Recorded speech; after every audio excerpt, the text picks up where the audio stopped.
was the plan of God.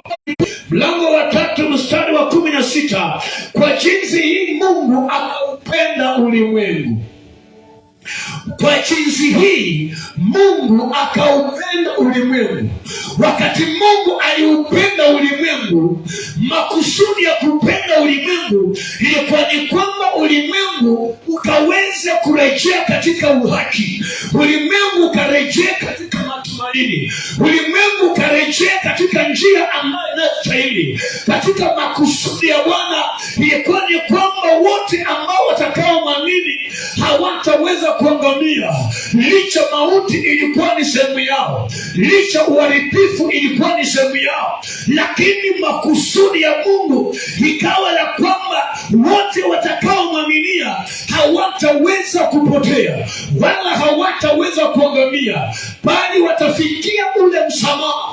Na wanapofikia msamaha, wanapomwamini Kristo, wanapogeuka kumwangalia Bwana, Biblia inatuhakikishia ya kwamba makusudi ya Mungu inatimia. Makusudi ya Mungu inatimia wakati ulimwengu utafika kiwango cha kuweza kuanza kumwangalia Mungu kuwa mwokozi na mtetezi, kuwa ndio njia ya uzima wa milele, kuwa ndiye daraja ya kufika kwa matumaini, kuwa yeye ndiye ushindi ambao wanauhitaji katika jina la Yesu Kristo. Bwana Yesu asifiwe katika nyumba. We give him all the praise because he deserves it. We give him all the praise because he is the Alpha and Omega. Unaweza kuwa unapitia changamoto, unaweza kuwa unapitia mazito, lakini hiyo haimaanishi ya kwamba Mungu amekuacha, haimaanishi kwamba Mungu amekutenga, haimaanishi kwamba Mungu hajui, haimaanishi kwamba Mungu haelewi. Siku moja Yesu akiwa amebeba msalaba, Yesu akawa anaanguka na msalaba, Yesu akawa anainuka na msalaba. Je, malengo ya kuanguka na msalaba ilikuwa nini? Makusudi ya Kristo kuanguka na msalaba ilikuwa nini? Ili ya kwamba wote ambao watakaoangalia mateso ambayo aliyopata, wote ambao watakaoangalia ile kipiko ambayo aliyopata, watakaoangalia aibu ambayo Yesu alipata, wao wataweza kuondolewa aibu, wao wataweza kuondolewa laana, wao wataweza kuondolewa uharibifu. Kwa hivyo asubuhi ya leo kuna matumaini kwa ajili ya maisha yetu. Asubuhi ya leo kuna tumaini kwa ajili ya njia zetu, na matumaini yale ambayo tunayoyapata ni yapi? Ya kwamba wote wakafikie toba, ya kwamba wote wakafikie imani. Wakati kanisa, wakati wateule watakuja katika nia moja, ya kwamba wakainue macho yao wakaweze kumwangalia Mungu, wapendwa, makusudi ya Mungu itaweza kufanyika kwa maisha yao. So Mungu anaruhusu ya kwamba tumpatie nafasi.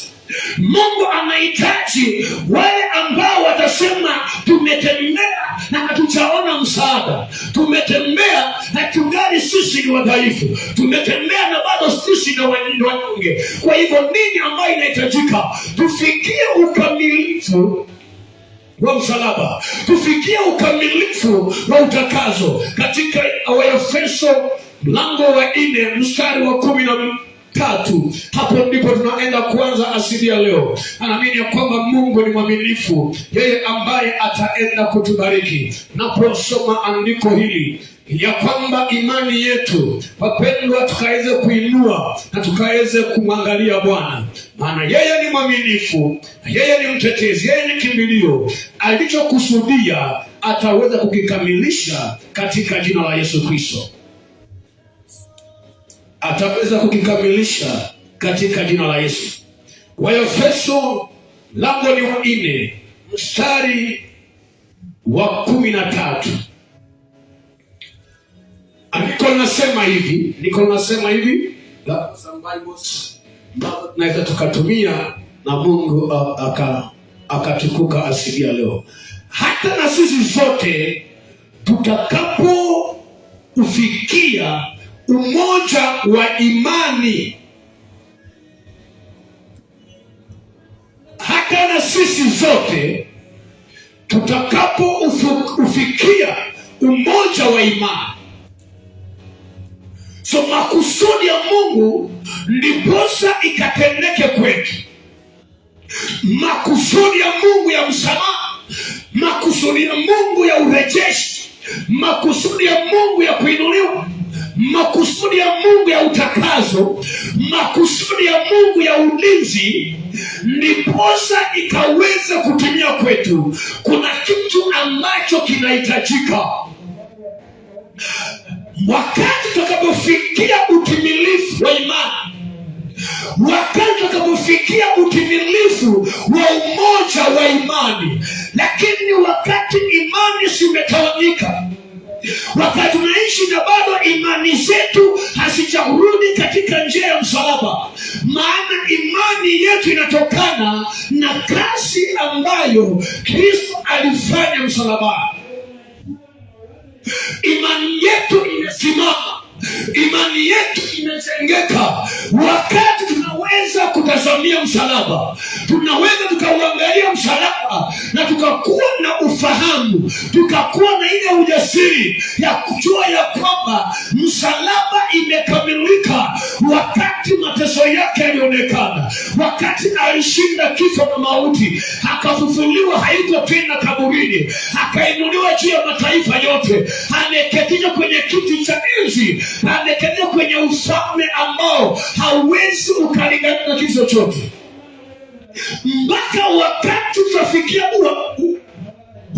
ukamilifu wa imani, mpaka kipindi ambacho kanisa kitafikia ukamilifu wa imani. So ukamilifu wa imani unasimama wakati kanisa limekaa katika misingi ya neno. Ukamilifu wa imani unaonekana wakati kanisa limeweka tumaini juu ya msalaba.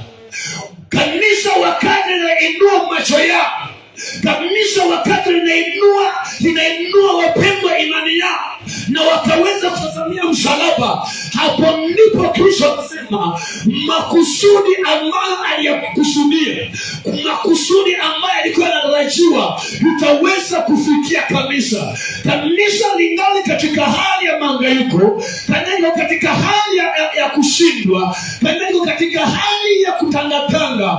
Kwa sababu gani? Bado hatujafikia ukamilifu wa imani, bado hatujafikia umoja wa imani, bado imani zimetawanyika, bado imani bado inayumbayumba. Kuna wale ambao wanaamini kwenye vitu, kuna wale ambao wengine wanaamini katika misingi yao, kuna watu ambao wangali wanaamini katika irisi, kuna watu ambao bado wanaamini katika uchawi na uganga. Lakini ndiposa kanisa likaweza kufikia utimilifu wa makusudi ya Mungu, lazima tufike katika kipindi cha kuweza kukuwa na umoja katika imani. Bwana Yesu asifiwe. Wakati utafikia ukamilifu wa imani, andiko la Mungu nasema hivi: hata na sisi sote tutakapoufikiria umoja wa imani. Ndiposa tufikiria umoja wa imani. Na je, umoja wa imani tutaweza kufikiria namna gani? Maana andiko la Mungu linasema katika Warumi 10:17, Warumi 10:17, kuna kitu ambacho Biblia inatuambia. Tatamani tufikirie ukamilifu wa imani. Lakini je, imani hii tutaweza kuijenga kivipi? Imani hii itaweza kukamilika kivipi? Maana tunaweza kuwa tuko kanisani, tunaweza kuwa tunasema tumeokoka, maana Ukristo ni zaidi ya maneno tunayoongea. Ukristo ni zaidi ya sisi kukuwa na mavazi mazuri. Ukristo ni zaidi ya sisi kuweza kusema tunaingia kanisani tunaomba. Ukristo ni zaidi ya hii. So imani yetu inaweza kuchengeka kivipi? Imani yetu inaweza kufikia ukamilifu kivipi? Hivi ndivyo andiko nasema. Basi imani chanzo chake ni kusikia. So chanzo cha imani, chanzo cha sisi kuchangika katika imani, lazima tuwe tunasikia. Je, ni nini ambayo tunasikia? Ama ni nini ambayo tunaitazama? Ni nini ambayo tunaielekea? Ndiposa imani yetu ifikie utimilifu. Ndiposa imani yetu ifikirie utakazo. Glory to Jesus. Biblia inasema hivi,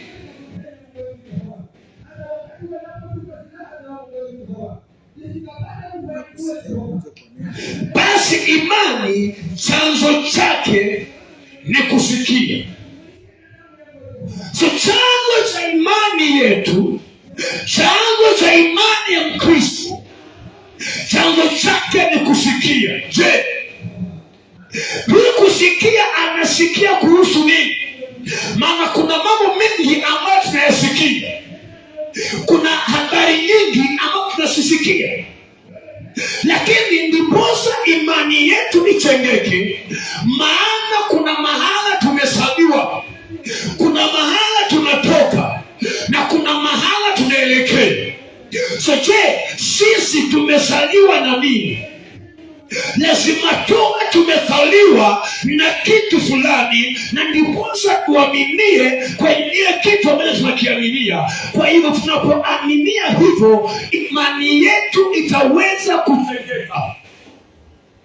Wengine waliposaliwa, kuna miungu ambazo walikuwa nazo katika jamii.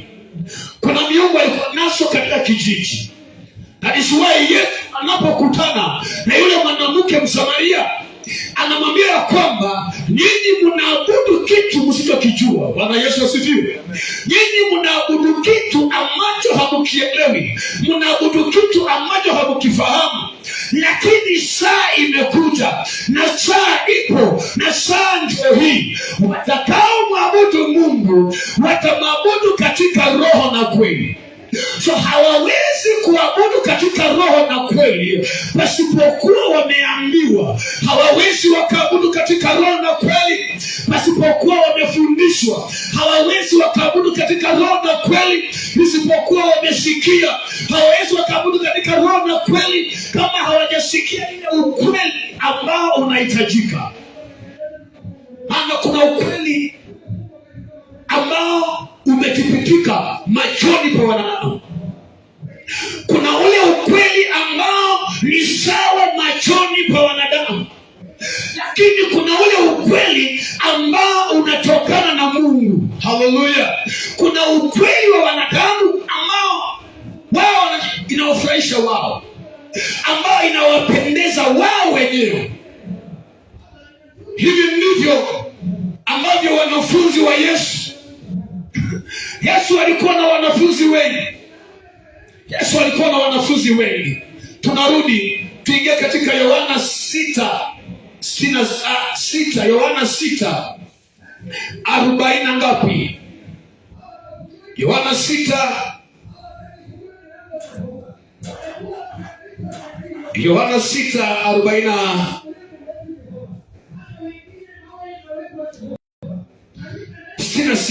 John 6:66. Yesu alikuwa na wanafunzi wengi, lakini hao wanafunzi licha walikuwa ni wengi kwa yeye, kuna kitu ambacho walikuwa wanakiandaa.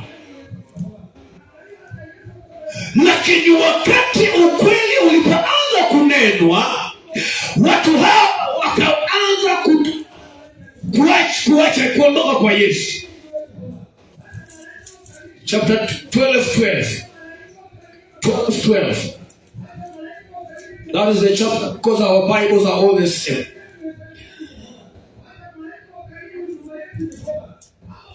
Yesu alikuwa na wanafunzi wengi, na pia kuna watu wengi ambao waliomfuata. So watu hao walipokuwa wanamfuata, kumbe kuna kitu ambacho walikuwa wanakiandama. Maana miujiza ilipokuwa inatendeka, wengi walimfuata Yesu. Walikuwa nakula mikate, walipewa samaki. So walipokuwa wanapatiwa vitu hivi, watu hao walimfuata si kwa sababu ya ukweli ambao alikuwa nao. Walimfuata kwa sababu ya malengo yao. So mstari wa 66 natuambia hivi: kwa ajili ya hao wengi miongoni mwa wanafunzi wake wakarejea nyuma. Bwana Yesu asifiwe. Yesu alikuwa na wanafunzi wengi, lakini kwa sababu ya hali ambayo ilifika mahali ikakeuka, wanafunzi miongoni mwa wao ambao walitembea na yeye, ambao walikula mikate, ambao walikuona divai ikitengenezwa, ambao walikula samaki ambayo iliongezeka, walifika kipindi wakarudi nyuma. Glory to Jesus. Kwa sababu gani wanafunzi hawa waliweza kurudi nyuma? Kwa sababu gani? Waliona miujiza, waliona maajabu ambayo Yesu aliyofanya. Kama ni wafu waliona akifufua. Kama ni mikate kuongezeka, waliona Yesu akiinua mikate mbinguni. Alipoomba mikate miwili ikaongezeka, samaki wakaongezeka, waliona. Lakini kunafika kipindi watu hawa wanaanza kurudi nyuma. Kwa nini walirudi nyuma? Napenda hii kwa sababu Mungu ni mwaminifu.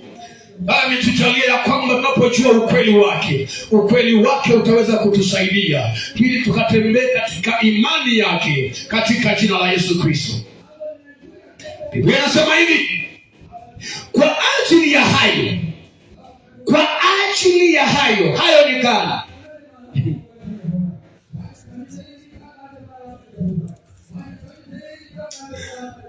Hallelujah.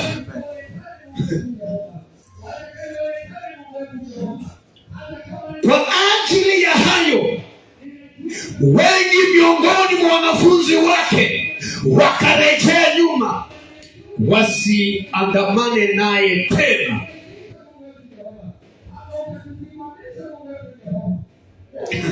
Yesu akasema hivi, mstari wa 67. Yesu ndio ambaye nimetaka kuongea, lakini waje Mungu atusaidie katika jina la Yesu. Yesu akawaambia wale 12, je, na nyinyi nani mnataka kuondoka? So kuna kitu ambacho kilikuwa kimefanyika, ndiposa wale wanafunzi ambao walikuwa wengi wakarudi nyuma, wasitembee na Yesu tena, ama wasimfuate Yesu tena. Kuna kitu ambacho kilikuwa kimefanyika. Mstari wa 60, tunarudi nyuma kidogo. Basi watu wengi miongoni mwa wanafunzi wake waliposikia alisema neno hili gumu, ni nani awezaye kulisikia?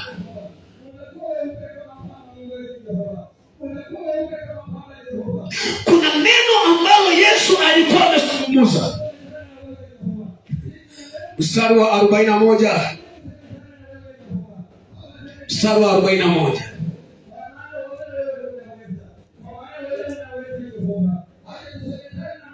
Kuna kitu ambacho wakati mwingine kinapotendeka kinaleta utofauti, ama kinaleta the distinction between the truth and between the lies.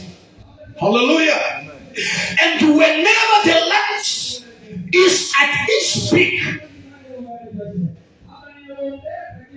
wakati uongo unaenea sana, watu uongo wanafurahia, watu uongo wanachangamka. Lakini ni kipindi wakati ukweli unaanza kunenwa, hapo ndipo kuna kuanga na midungo, hapo ndipo kuna kuanga na chembe inafanya mtu anaumwa, anaonekana kwamba si ukweli, kwa sababu kuna kitu ambacho amezoea, kuna kitu ambacho amekalia. Yeye anajua ilikuwa hivi. Desturi udini hauwezi ukatupeleka mahali.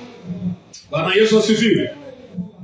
Udini hautatupeleka mahali. Tutakapotoka katika maisha ya udini na tuingie katika maisha ya imani, tuanze kumwaminia Kristo, imani yetu itajengeka, imani yetu itaundwa. Na wakati imani imeundwa, hii inatusaidia sisi kuweza kufikiria makusudi ya Mungu ambayo alikusudia kwa ajili ya maisha yetu. Kama hatutafikiria ule umoja wa imani na ufahamu, basi tutatembea kwa giza, tutatembea kwa kudanganywa, tutatembea wapendwa kwa kuweza kufunikwa macho. Lakini Mungu amekusudia, Mungu matamanio yake ya kwamba makusudi yake yatimilike kwa watoto wake katika jina la Yesu. Neema hii inapoingia kwetu, neema hii inapotuvamia, inaweza kutusaidia imani yetu ikajengeka. Imani yetu ikajengeka. Imani yetu inajengeka kwa sababu gani? Tumeweka tumaini kwa Bwana. Imani yetu inajengeka kwa sababu gani? Tunaweza kuaminia neno, kwa sababu imani huja kwa kusikia. Chanzo cha imani ni sisi kusikia. Chanzo cha imani, chanzo cha imani ni sisi kuweka tumaini kwa Baba. Chanzo cha imani ni sisi kuaminia kazi ya msalaba. Chanzo cha imani ni sisi kuaminia ushindi ambao aliupata msalabani. Kwa hivyo ujumbe wa Injili ni mateso ya Yesu Kristo, kufa kwa Yesu Kristo na kufufuka kwa Yesu Kristo. Makusudi yake inakuwa imekamilika, ili ya kwamba tufikirie nini? Matokeo ni sisi kusamehewa dhambi. Matokeo ni sisi kuweza kurejeshwa katika ushirika ambao Mungu alikusudia tangia uumbaji wa mbingu na nchi. Mstari wa 41. Same John chapter 6 verse 41. We want to see why amongst the disciples of Jesus, many withdrew back. Many withdrew back. Why? Yes, come for us. Basi Wayahudi wakamnung'unikia. Wayahudi wakanung'unika. Kwa nini? Kwa sababu alisema, mimi ni chakula kilichoshuka kutoka mbinguni. Bwana Yesu asifiwe. Wakati Yesu alisema na Wayahudi, alipowaambia kwamba mimi ni chakula kitokacho mbinguni, ili hali yeye alikuwa amewapatia mikate, alikuwa amewalisha kwa maana, wakashangaa itakuwa namna gani wewe ukuwe ni chakula kitokacho mbinguni. Sababu gani? Macho yao, akili yao ilikuwa imetekwa nyara. Akili zao zilikuwa zimetekwa nyara, akili zao zilikuwa zimefungwa. Macho yao haingeweza kuona zaidi ya ufahamu wao. Bwana Yesu asifiwe. Ndiposa wanafika mahali wananung'unika, miongoni mwao wakarudi nyuma, wasitembee na yeye tena, wasiandamane na yeye tena, kwa sababu waliona kwamba hii si ukweli ambao unahitajika. Itakuwaje wewe ni chakula? Itakuwaje wewe ni chakula kutoka mbinguni? Tuendelee. Wakasema baada ya kunung'unika, baada ya kukataa ile ukweli ambao Yesu anawaambia, wakati ukweli unasemekana, watu wengine ama uongo unaanza kujishuku, na uongo unaanza kurusha mikono na miguu, na unaanza kukimbia. Huyu siye Yesu mwana wa Yusufu? Kwani huyu si yule jamaa ambaye amesaliwa hapa? Baba yake tunamjua ni seremala. Baba yake tunamjua ni kijana wa hapa chini tu. Kuna vile ambavyo watu wanaweza wakakuzoea. Kuna vile ambavyo unaweza kukaa na watu wakati tofauti inakuja. Wakati the radical change of the faith comes among another, people may start to doubt us. Bwana Yesu asifiwe. Wakati imani inajengeka kwa neno, wakati macho yako inafunguka, wakati akili zako zinaelekea msalaba na imani yako inaangalia, unajua ni kwa sababu ya mateso yake. Imani inakwambia ni kwa ajili ya kifo chake na kufufuka kwake, dhambi zako zimesamehewa, umepokea nguvu, umepokea akili. Maana zamani zile tulikuwa ya kwamba hatuna akili. Miongoni mwao wakarudi nyuma kwa sababu ya ukweli ambao Yesu aliwaambia tu ya kwamba mimi ni chakula kitokacho mbinguni. Ambaye tumjua babaye na mamaye. Yaani wanajua Yesu amesaliwa tu hapa. Wanajua huyu kijana amekuanga tu hapa anauza maji. Wanajua huyu kijana amekuanga tu hapa kazi yake ni hapa tu. Bwana Yesu asifiwe. Lakini hawajui ya kwamba wakati Mungu amekusudia makusudio yake, wakati Mungu amekuzungumzia, wakati Roho Bwana amekuingia, macho yako yakafunguka, akili zako zikaweza kuanza kufikiria vizuri. Last Sunday I said the most powerful weapon the devil is using against believers is to attack their minds. Bwana Yesu asifiwe. The most powerful weapon the devil is using, but we will only overcome it. Tutashinda hiyo silaha ya shetani kwa njia moja, tunapolijua neno. For us to overcome the plans of the devil, for us to overcome the scheme of the devil, we need to have the word of God in us. When the word of God is in us, it will give us power of understanding, and our eyes will be enlightened. When our eyes are being enlightened, we shall see the victory. We shall see the victory upon our life, because we know that we are not the king, that we are not the last, that we are the heads. Those who are born of the Spirit, overcoming the world, waliosaliwa na Roho wako na nguvu ya kushinda ulimwengu. Bwana Yesu asifiwe. Huyu si yule kijana alisaliwa hapa. Can you go 44? Hakuna mtu awezaye kuja kwangu asipovutwa na Baba aliyenituma. Bwana Yesu asifiwe. So what Jesus is saying, ndiposa imani yetu ijengeke, lazima neno tulisikie. Tunapokuwa tumesikia neno, hili neno itatupatia mvuto, na hatuwezi kusikia tu neno ambalo si ukweli. Lazima tusikie neno ambalo ni ukweli, ambayo ni Kristo mwenyewe. Bwana Yesu asifiwe. Yesu Kristo ambaye ndio mkate wa uzima, Yesu Kristo ambaye ni maji ya uzima, Yesu Kristo ambaye ni anointing oil, Yesu Kristo ambaye ni matumaini yetu. Tunapokuwa tumempata, ameingia ndani yetu, kinachofuatia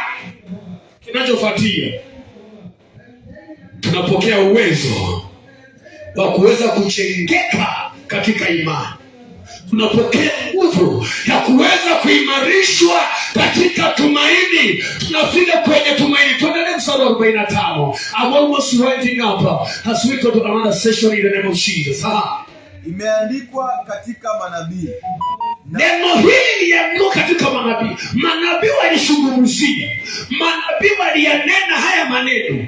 Walisema Yesu ni mkate wa uzima, walisema Yesu ni maji ya uzima, walisema Yesu ndio wokovu, walisema Yesu ndio njia, walisema Yesu ndio matumaini, walisema atakuja, walisema atakuja, na wakati yeye amekuja watakaomwaminia hawatapotea, bali watakuwa na uzima wa milele. Watakaomkula yeye, anaposema yeye ni chakula, wanakasirika, wanasema watakapokula yeye ndani mwao hawataona njaa wala hawataona kiu, bali watakuwa na uzima wa milele. Wakashangaa wakasema hapana, ni ukweli, haiwezekani. Ni nani ngumu hii? Kama Yesu asifiwe. Wakasema hii ni ngumu, hii ni ngumu, hii ni ngumu, haiwezekani, hii ni ngumu, hii ni ngumu. Itawezekana namna gani? Huyu mtoto ambaye amezaliwa hapa tu, baba yake tunamjua ni seremala, mama yake tunamjua anatoka tu hapa chini. Itawezekana namna gani yeye awe ndio mkate mzima? Lakini hawakuwa wamejua, maana akili zao zilikuwa zimefungwa. Shetani alikuwa ameiba akili zao. The thief cometh to kill, to destroy, and to lead astray. But Christ came that we may have light, having life in him, having light in him, having redemption in him, having forgiveness in him, having the breath of life is in him. In the mighty name of Jesus, may the Lord elevate our understanding. May the Lord elevate our knowing, that we may know him. He said, know the cross, and you shall have peace. Tunapomjua yeye tutakuwa na amani. Tutakapomjua yeye tutakuwa na nguvu. Katika jina la Yesu Kristo. Unaweza kuwa unapitia hali nzito, lakini kama unajua ukweli, kama unajua ukweli, haleluya, hakuna kitu kizuri